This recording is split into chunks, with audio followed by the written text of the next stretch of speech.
Bago tayo magsimula, nais ko lamang sabihin na ang mga kwentong inyong mapapakinggan ay maaaring maglaman ng nakakatakot, nakakabahala at supernatural na mga tagpo na hindi angkop sa lahat ng manonood. Ang ilan sa mga salaysay ay maaaring hango sa katanghisip, paniniwala at karanasan para sa layunin ng libangan. Kung mahina ang iyong loob o nakikinig ka na mag-isa sa kalaliman ng gabi, maaaring ito na ang huling pagkakataon mong umatras. Maligayang pagdating sa karimlan ng lagim.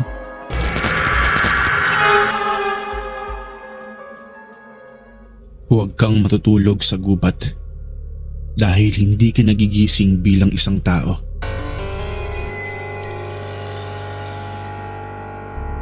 Yan ang bili ng lola Miling ko simula pagkabata. Lalo na kapag sumasama ako kay Papa Mangaso sa kagubatan ng Sierra Madre. Doon po yun sa may bahagi ng Aurora. Akala ko dati biro lang niya yun, o hindi naman kaya ay paraan lang para takutin kaming mga bata o mga apo niya. Pero isang tag-init ng 1995, napatunayan kong hindi lahat ng engkanto ay gusto lang ng pansin. Yung iba, naghahanap ng kasama. Tawagin mo na lamang po ako sa pangalang Lester. 18 taong gulang ako nang mangyari sa akin ang kwentong ibabahagi ko sa inyo. Bagong graduate lamang po ako noon ng high school at umuwi po ako noon sa probinsya ni Papa para magpahinga. Walang telepono, walang kuryente at wala ring madaming kotse. Pero ang meron lang doon, masarap na hangin, sariwang isda at kwento ng mga tanda tungkol sa engkanto sa gubat ni Palos. Sabi nila may isang bahagi ng kagubatan na laging malamig kahit tag-araw. Dito raw nakatira ang mga diwata ng antok. Mga nilalang naglalakad sa panaginip at umaakit ng mga pagod o nawawalang tao upang matulog sa kanilang teritoryo. Kaso ang problema, kapag nagawa ka nilang maakit, ay siguradong hindi ka nagigising bilang sa sarili mong katauhan. Sumama ako noon kina Papa at Kuya Dante manghuli ng baboy ramo. Bandang tanghali na noon at dahil sa init, napagpasyahan kong umupo muna sa ilalim ng puno ng balete. Wala pa ako doong 3 minuto nang biglang bumigat ang talukap ng mata ko. Hindi ko namalayan, nakatulog na pala ako. Tapos nanaginip ako. Sa panaginip ko, nasa gitna daw ako ng isang kakahuyan. Pero yung kakahuyan, maliwanag, mapayapa at puno ng musika ang buong paligid. May boses na parang kumakanta mula sa kawalan. Malambing, maamo at mapagpaaya. Ito ay boses ng isang babae. Nang hanapin ko kung saan nanggagaling ito, nakita ko yung babae. Nakaputi, mahaba ang buhok, tapos walang mukha. Nangingibabaw ang presensya niya. Parang yakap ng ina yung boses niya. Tapos ilang sandali lang, inabot niya ang kamay ko. Dito ka na lang. Walang sakit dito. Walang gutom. Wala kang ibang gagawin kung hindi ang matulog lang. Nagising ako dahil may tumapik sa mukha ko. Si Kuya Dante. Galit ito at sumisigaw sa akin. Ano ba naman yan? Ang tagal ka namin hinanap. 5 oras kang nawawala, Lester. Akala namin nalunod ka na sa ilog eh. Wika sa akin ni Kuya. 5 oras? Pero para sa akin, parang 5 minuto lamang ang nawala. Pagbalik sa bahay ni Lola, hindi ako mapakali. Lagi akong inaantok. Kahit umaga pa lang, parang hinihila ako ng kama. At bawat pagtulog ko, bumabalik ako sa panaginip na yun, doon sa parehong gubat. Tapos nandoon pa rin yung babae. Habang tumatagal, mas lumalapit na siya sa bawat panaginip ko. Huwag kang umalis. Dito ka na lang. Iyan palagi ang sinasabi niya sa akin. Kinabukasan, may sugat na ako sa siko at tuhod. Pinilit kong baliwalain yun kasi iniisip ko na baka nagkataon lang ang lahat. Pero isang gabi pa, nagising ako sa kaluskos. Pagbangon ko, Sir Jax, wala na ako sa bahay namin. Nakahiga ako sa isang damuhan sa ilalim ng buwan. Nakita ko na lamang ang sarili kong nasa parehas na gubat kung saan ako unang nakatulog. Nilalagnat na ako ng mga oras na yun. Umiikot ang paligid ko. Sigaw ako ng sigaw pero walang lumalabas sa bibig ko at walang taong parang nakakarinig sa akin. Lakad ako ng lakad noon pero sa paningin ko parang hindi ako gumagalaw sa aking pwesto. Kinabukasan, natagpuan ako nila mama at papa sa paanan ng bundok. Hindi raw ako umuwi pero hindi ko maalala kung paano ako nakarating sa gubat na yun. Basta ang huling naaalala ko, natulog ako sa kwarto ko doon sa bahay ni Lola. Simula noon ay naging mas mahigpit ang pagbabantay sa akin nila papa. Pero mas lumala ang mga panaginip. Tuwing pipikit ako, parang may humihila sa kaluluwa ko. Hanggang isang hapon, dahil sa pagod at init, nakatulog ako sa likod ng bahay. Pagdilat ko, nandun na naman ako sa gubat. Nakaikot na sa akin ang mga puno. Tapos yung lupa parang gumagalaw. May mga mata sa dilim at naririnig ko ang huni ng diwata ng antok. Lester, dito ka na lang. Walang sakit dito. Walang gutom. Matutulog ka lang talaga. Magiging mapayapa ang kaluluwa mo dito. Wika muli sa akin ang diwatang nangaakit sa akin na manatili sa kagubatan. Tumakbo ako. Takbo ako ng takbo. Pero kahit anong gawin kong pagtakbo ay hindi talaga ako makalabas sa gubat na yun. Tapos paulit-ulit ko pang naririnig yung boses ng diwata. Paulit-ulit din yung mga punong nakikita ko. Yung daan, yun at iyon pa din. Hanggang may isang matandang lalaki na bigla na lamang lumitaw. Mayroon siyang suot na itim na salakot. Tapos may hawak na baston. Hindi ka dapat nandito, Lester. Umuwi ka na sa inyo at huwag ka nang bumalik. Hindi ko po alam, Sir Jax, kung sino yung matandang lalaki na kumuusap sa akin kasi medyo malabo yung itsura niya sa akin. Pero parang pamilyar sa akin yung boses niya. Simula nang makausap ko yung matandang lalaki, naging tuloy-tuloy na ang paglabas ko sa gubat na yun. Tapos, nagising na ako. Sabi sa akin nila mama at papa, halos 6 na araw daw akong tulog noon at hindi gumigising. Iyak nang iyak noon sila mama dahil akala nila ay tuluyan na akong mamamatay. Dahil dito, pumunta si papa sa kabilang bayan. Kinausap ni papa si Aling Gloria, isang manggagamot doon. Pinayuhan ako ni Aling Gloria na wag munang matulog ng mag-isa.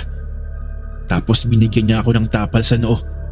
Gawa ito sa dahon ng sambong, asin at laway ng tandang. Pinainom din niya ako ng inuming mapait na parang pinaghalo ng apdo ng kalabaw at tubig uling. Tapos habang pinapainom niya ako, bigla nagsalita si Aling Gloria. Mapalad ka, iho, sapagkat nagawa kang maligtas ng lolo mo. Buti na lamang talaga at nagawa niyang iwan ng gabay niya sa kabundukang ito. Dahil kung hindi, sigurado akong patay ka na. Nagulat ako sa mga sinabi ni Aling Gloria. Pero hindi na rin ako nagtaka dahil ang lolo ko pala ang nagligtas sa akin noong nawawala ako sa kagubatan at paikot-ikot ako dito. Sabi ko na nga ba, kasi pamilyar sa akin yung boses ng matandang lalaki na kumausap sa akin noon.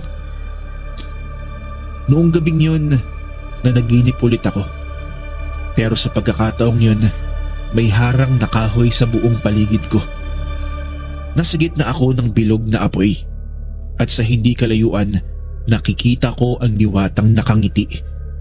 Pero may galit sa kanyang mga mata. Sa harap ko, nandoon yung matandang lalaki na alam kong ang lolo ko. Nagpapalitan ng salita yung dalawa pero hindi ko sila maintindihan dahil parang ibang wika ang ginagamit nila. Hanggang sa bigla na lamang akong nagising at umiiyak dahil kahit hanggang sa kamatayan ni lolo, nagawa niya pa rin akong mailigtas sa kamay ng diwatang yun. Sa mga hindi po nakakalam, ay isa pong manggagamot si lolo. Namatay po siya noong 7 to 8 years old po ako. Kaya medyo burado na po yung itsura niya sa mukha ko, pero naaalala ko pa rin yung tinig at yung boses niya. Bago ako umalis ng probinsyang yun, ay pumunta muna ako sa puntod ni lolo para magpasalamat. Tapos noon, hindi na ako bumalik sa Sierra Madre ng mag-isa. Tinapos ko ang kolehiyo sa Maynila at nagtrabaho bilang isang guro.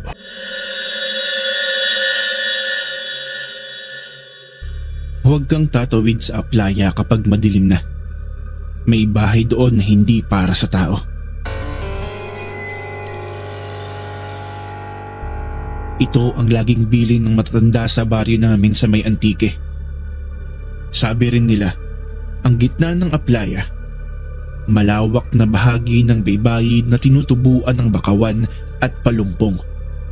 Dito ay mayroon daw mga bahay na lumilitaw lang kung ikaw ay hinahanap ng mga naninirahan doon.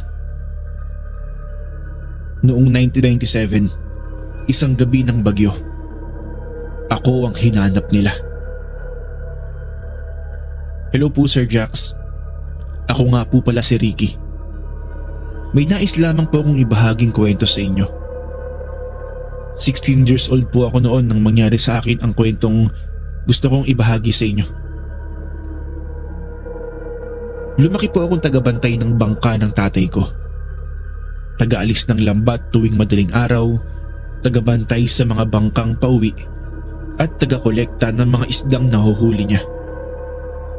Paborito kong tanawin ang playa tuwing dapit hapon, lalo na kapag humuhuni ang hangin at naglalakad ang mga bangaw sa mabuhanging lupa.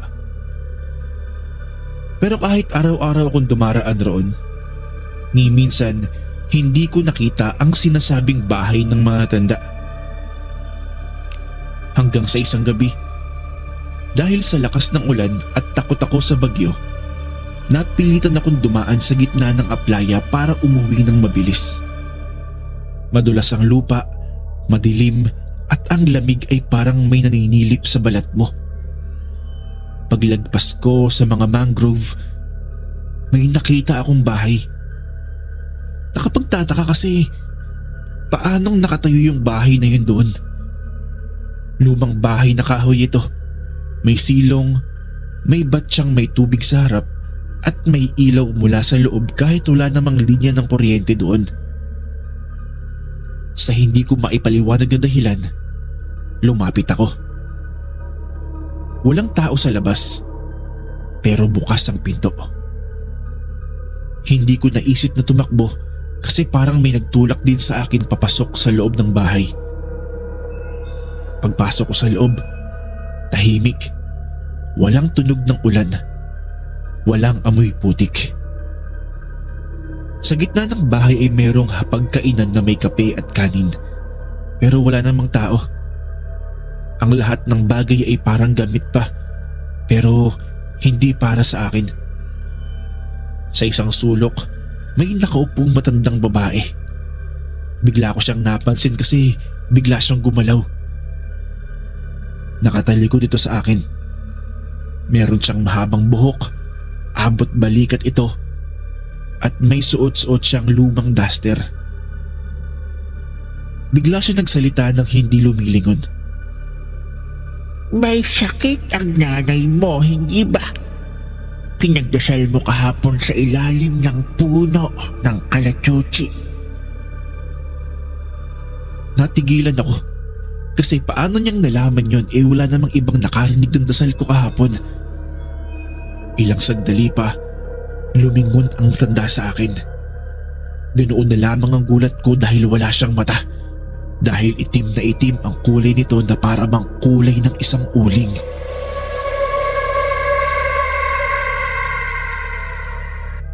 Nagulat ako nang biglang nasa kamay ko na ang isang baso ng tubig. Tapos sabi ng matanda, Pag ininom mo yan, gagaling ang ina mo. Pero kailangan mo lang bumalik dito. Kahit paminsan-minsan. Hindi ko alam kung bakit, pero nagawa kong inumin yung baso ng tubig na binigay niya sa akin, Sir Jax. Sa loob-loob ko kasi noon, kung totoo man ang sinasabi niya, susugal na ako. Paglabas ko ng bahay na yon, umaga na. Pagka-uwi ko, ang nanay kong isang buwan nang hindi makatayo dahil sa malubhang karamdaman, nagising na tila walang sakit. Kumain, tumawa, at parang walang nangyari sa kanya kasi sobrang sigla niya.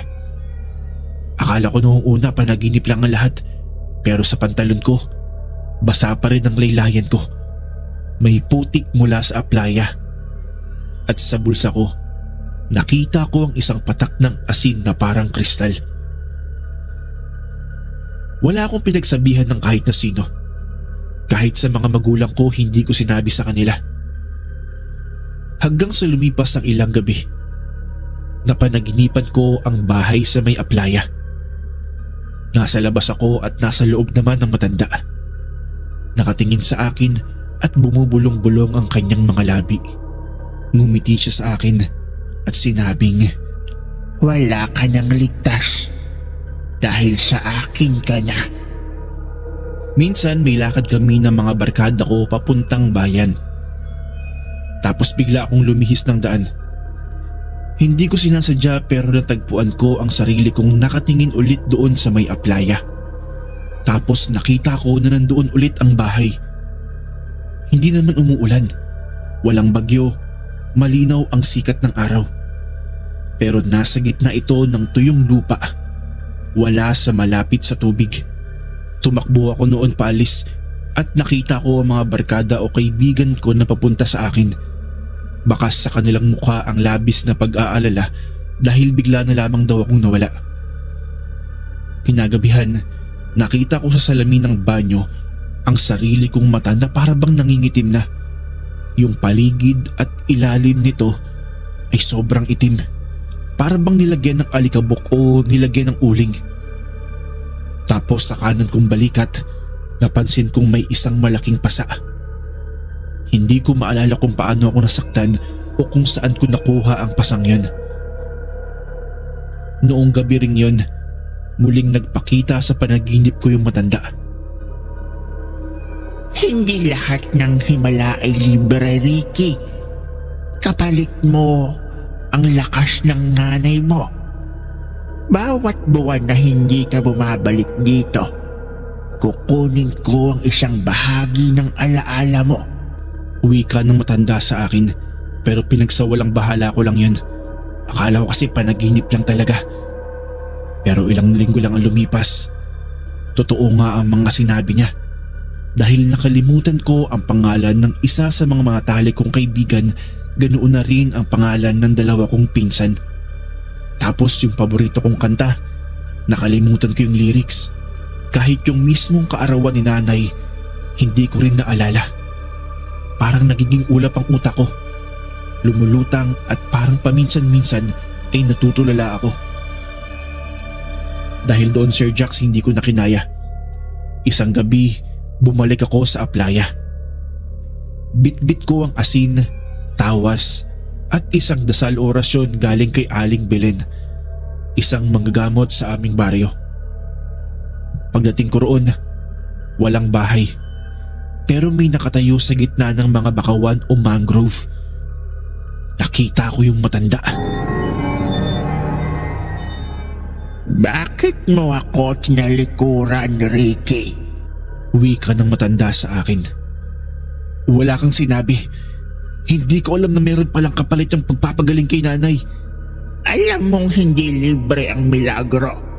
Pero bago pa niya matapos ang kanyang sasabihin at bago pa siya makalapit sa akin, ay nagawa ko siyang buhusan ng asin. Sumigaw siya at nakita kong galit na galit ang mukha niya sa akin. Mula sa ilalim ng kanyang mga paa, lumabas ang itim na tubig, malapot at malansa na parang dugo ng nabubulok na isda.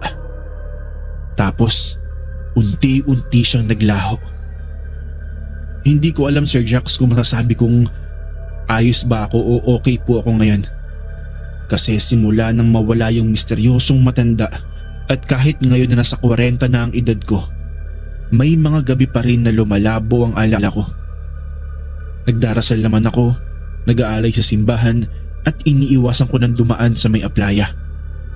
Pero minsan, kapag napapadaan ako roon, parang nakikita ko pa rin yung mismong bahay sa may aplaya.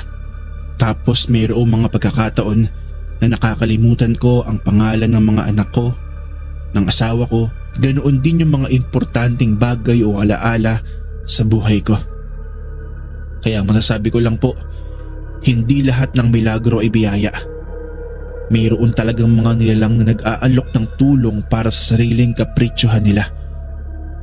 Kaya ang mas mabuting gawin, magdasal ka para huwag mong kalimutang tanungin kung sino ang sumasagot sa iyo at para malaman mong Diyos lang ang makakatulong sa iyo.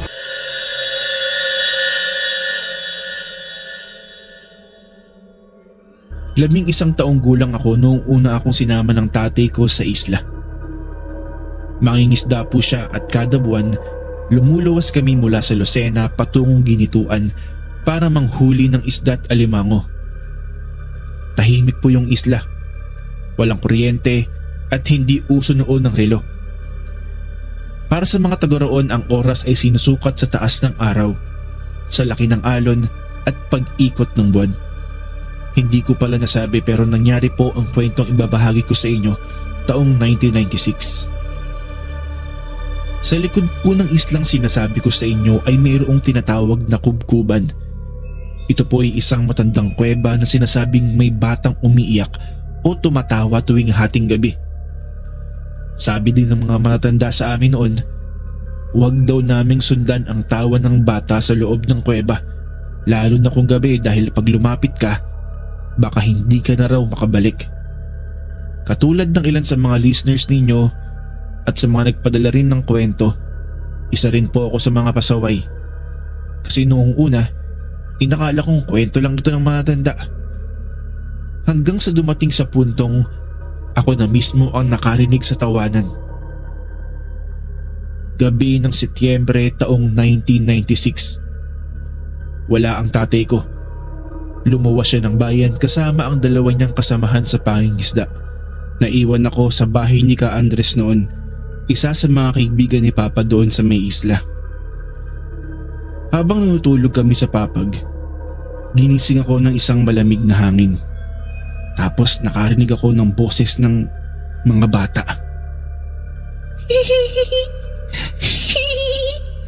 Halika, laro tayo.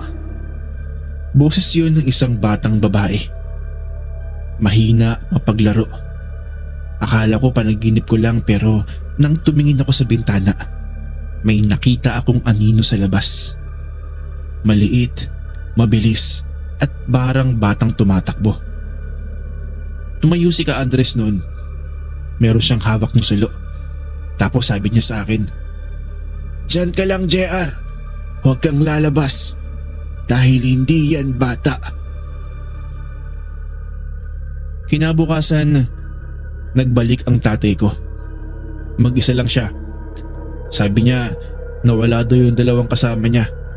Naghahanap daw sila ng shortcut pa uwi, pero may narinig silang bata sa kubkuban. Pero imbis na umiwas daw yung dalawa, sinundan nila yung boses. Pero sa kasawiang palad, hindi naabutan ni tatay yung dalawa niyang kasamahan dahil sa bungad ng kuweba. Pagpunta niya doon, wala na yung dalawa. Pero may naiwang dalawang trumpo na yari sa bato. Pagkakita pa lang ni Ka Andres sa laruan, binasag niya ito agad gamit ang kahoy na pamalo. Sabi niya, hindi raw yun laruan ng tao, kung hindi laruan ng isang engkanto. Siyempre, Sir Jax, Matapos yung mga narinig kong yun at dahil bilang bata, na-curious ako. Isang tanghaling walang tao, naglakad ako papunta sa may kubkuban. Tahimik, tapos ang hangin ay amoy asin at damong ligaw. Pagkarating ko sa harap ng kuweba, mayroong mga bakas ng mga maliliit na paa. Parang yupi ng paang bata sa putik, pero ang nakapagtataka dito, yung paa ng batang nakikita ko, 4 lamang ang daliri nito.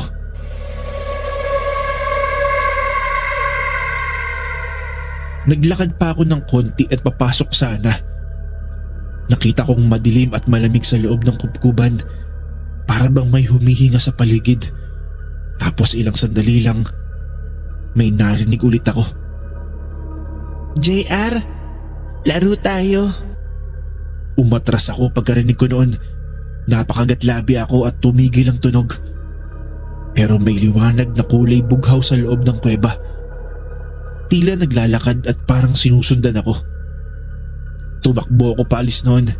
Pagdating ko sa bahay, natagpuan ko si Ka Andres na binabasa ng langis ang bawat sulok ng kwarto. Inutusan niya ako magsindi ng kandila at magdasal. Walang tanong-tanong at walang pali-paliwanag, sinunod ko ang sinabi ni Ka Andres noon. Kinagabihan, habang ako ay tulog, napanaginipan ko ang loob ng kuweba. Pero sa panaginip ko, mayroong batang walang mukha. Mapuputi ang balat, mahaba ang mga daliri at may mga mata sa palad. Iyak ako ng iyak noon. Tapos ginising ako ni Ka Andres. Napatitig siya sa mukha ko. Hindi ko alam kung bakit, pero nang makita ko ang tumutulong luha sa mga mata ko, napansin kong kulay itim ito. Kinabukasan, ikinuwento sa akin ni Ka Andres ang kasaysayan ng kubkuban o noong kuweba. Noong panahon pa raw ng Kastila, may mga batang ginawang alay sa kuweba na yon ng mga mandirigmang albularyo. Ano ang rason nila? Upang mapasa kanila ang tagumpay sa digmaan. Pero nang matapos ang gera, hindi na binalikan ng mga kaluluwa ng bata. Nanatili raw ang mga ito sa kuweba at kung may batang malapit na edad o kapareho ang pangalan ng isa sa kanila, sinusubukan nilang aniyahan itong sumama. Kaya daw hindi dapat daw ako lumapit doon. Ilang araw bago kami bumalik sa bayan, nawala si Mang Dado, isa sa mga bagong mangingisda noon. Huli siyang nakitang pauwi mula sa laot, pero hindi na umuwi ng bahay. Naghanap ang ilan sa mga mangingisda at mga taong bayan doon sa mismong isla. Pero katulad ng nangyari sa mga kaibigan ni Papa na una ring nawala, hindi rin natagpuan ang katawan ni Mang Dado. Pagbalik ko ng Lucena, hindi ko na nakalimutan ang tawa ng mga batang engkanto. Minsan kahit sa loob ng paaralan ko, naririnig ko ang boses nilang pabulong. Tuwing lumalapit ang hating gabi, parang mayroong nanunuksong kaluskos sa ilalim ng kama. Lagi nilang sinasabi na hinihintay daw nila ako sa kuweba. Simula noon, Sir Jax, hindi na ako pinayagang bumalik pa sa lugar na yon. At si Ka Andres, ayon sa bali-balita, biglang nawala noong taong 1998. Ang natira lang sa bahay niya ay isang kahoy na trumpo at isang itim na kandila. Sir Jax, ang mga engkanto po ay hindi laging mapanakit. Pero sa mga lugar kung saan may kaluluwang iniwang nakapako, huwag mong hayaang ang kamusmusan mo ang maging bintana ng panibagong bitag. Dahil mayroong mga batang hindi lumaki, hindi dahil hindi nila kaya, kung hindi dahil ginusto nilang manatili sa lilim ng kadiliman. Huwag kang dadaan sa bakawan kapag madaling araw dahil hindi lahat ng shortcut ay ligtas. May daan na kapag pinasok mo, hindi ka na babalik ng ligtas.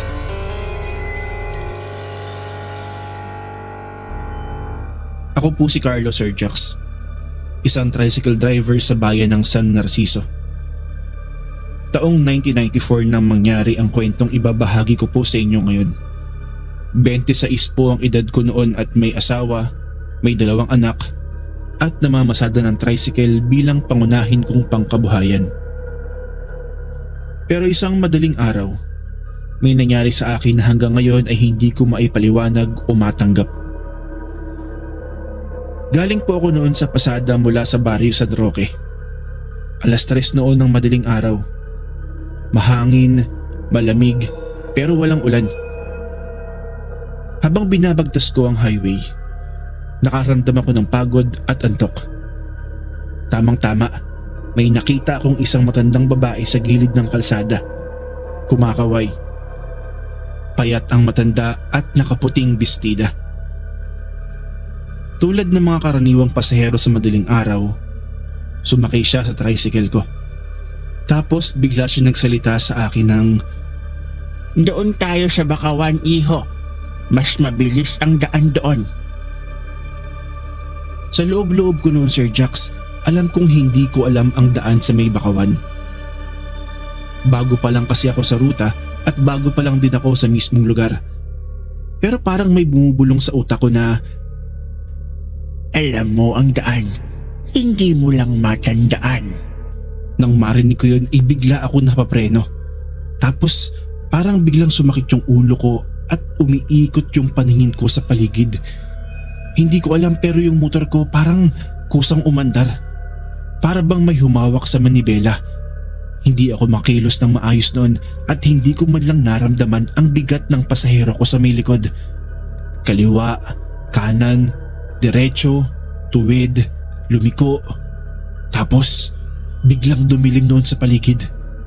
Wala na ang pose ng kuryente at ang gulong ko ay unti-unting lumulubog sa putik at buhanging basa. Doon ko lamang na-realize na nasa Bakawan na kami. Tahimik, makinis ang tubig, may manipis na ulap sa lupa. Malapit nang magbukal ni Wayway noon pero sa Bakawan, gabi pa rin. Naroon pa rin ang matanda sa likod ko. Naririnig ko pa rin kasi ang boses niya. Tuloy lang, iho. Malapit na tayo sa dulo. Pero nang lingunin ko siya, wala na siya sa tricycle. Wala nang bakas ng tao. Pero naroon pa rin ang boses niya. Bumubulong mula sa paligid. Tapusin mo na ang sinimulan mo. Bigla akong bumalik sa sarili kong wisyo. Tinulak ko ang tricycle paalis sa may Bakawan.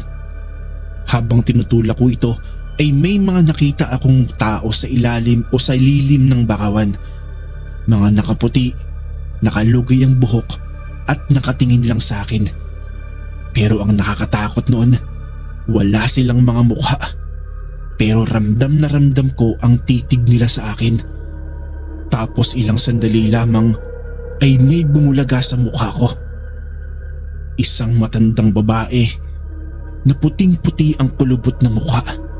Mayroon itong pulang mga mata at nangingitim na mga ngipin.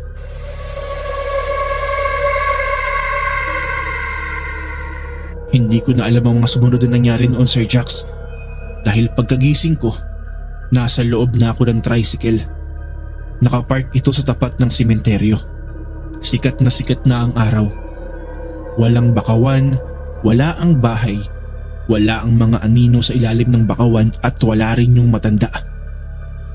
Pero may napansin akong kakaiba. Yung gasolina ko ay puno pa rin at may lumang trapo sa manibela na hindi naman sa akin. Pag uwi ko, umiiyak ang anak kong si Baby.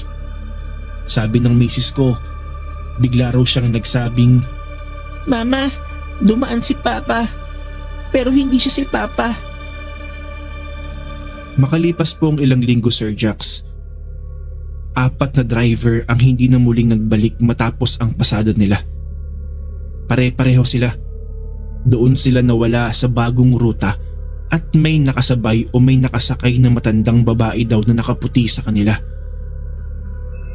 Sa 4 na nawawalang driver, isa lang ang natagpuan makalipas ang 3 linggo. Ang katawan niya ay nasa gitna ng palayan.